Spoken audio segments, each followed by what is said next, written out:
Bonjour et bienvenue pour la révélation du tout nouveau Tucson, une 4e génération du modèle Star de Hyundai. Il faut savoir que ce concurrent du Peugeot 3008 et du Volkswagen Tiguan est vraiment le best-seller de la marque en France, en Europe, mais aussi dans le monde, puisque ce modèle est vendu partout aux États-Unis, en Asie et évidemment en Europe.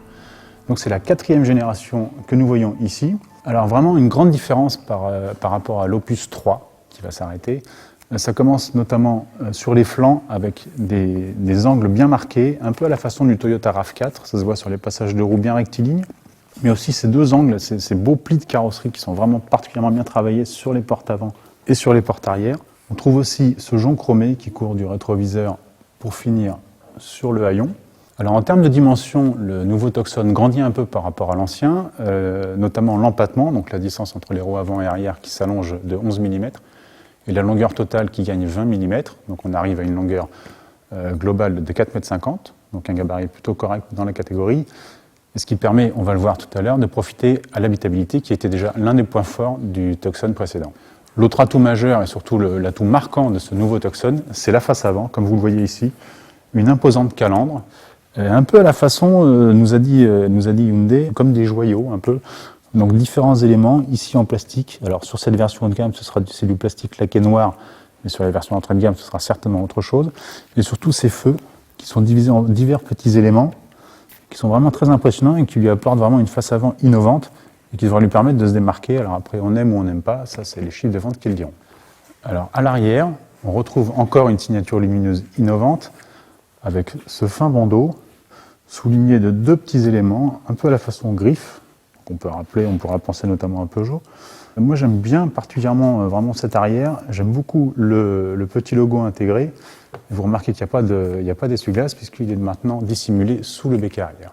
Et nous allons passer à bord puisque la révolution ne se fait pas qu'à l'extérieur mais aussi à l'intérieur. Alors comme je vous le disais, ce nouveau Tucson change tout à l'extérieur mais il change tout aussi à l'intérieur. Et comme ses petits camarades, il cède à la mode du tout digital et du numérique. Alors ça se traduit par la présence d'un combiné désormais numérique de 10,25 pouces qui sera de série sur toutes les versions.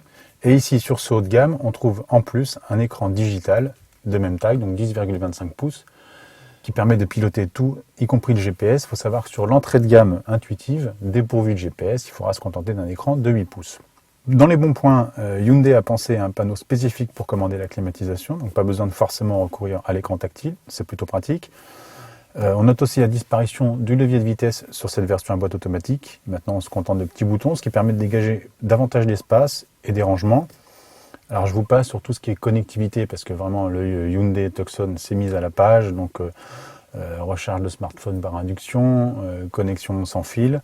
Les éléments plutôt intéressants, je trouve, c'est notamment la présence de ces aérateurs très fins qui courent d'un côté à l'autre de l'habitacle, avec des éléments classiques en direct, mais aussi une diffusion indirecte via ces petites buses d'aération qui sont légèrement camouflées et vraiment très affinées.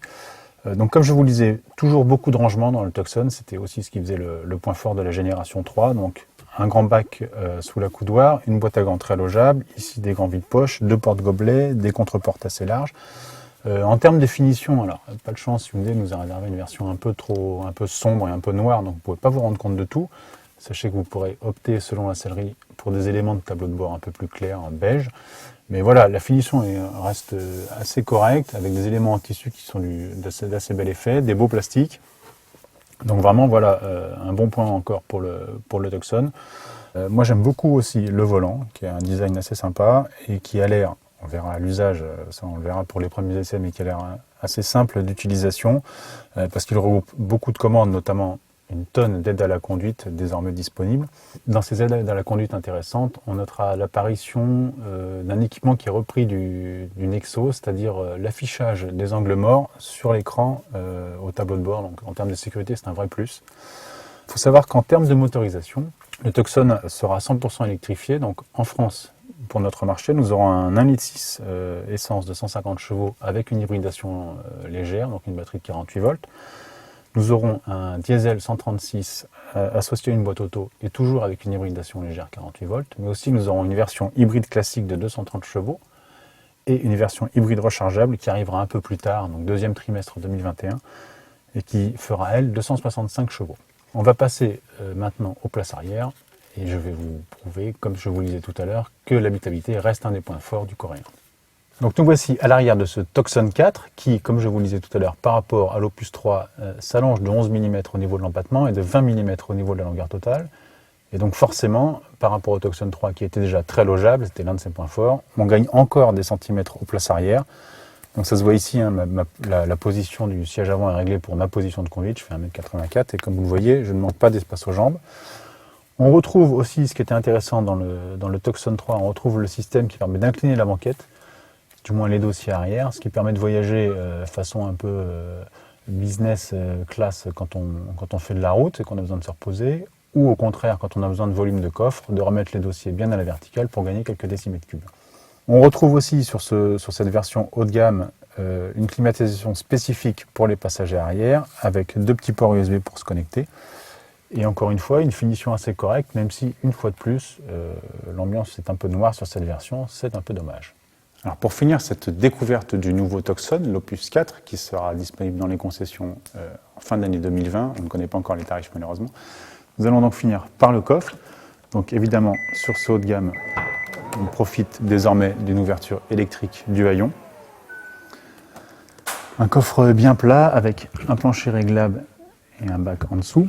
Et ce qu'il faut noter, c'est que si l'ancien Tocsun, donc l'Opus 3, affiche un volume de coffre d'environ 500 décimètres cubes, celui-ci grappille du volume, puisque selon les versions, en fonction de l'hybridation, légère ou complète, on profite d'un coffre qui varie de 521 à 541 décimètres cubes, une valeur plutôt correcte dans la catégorie.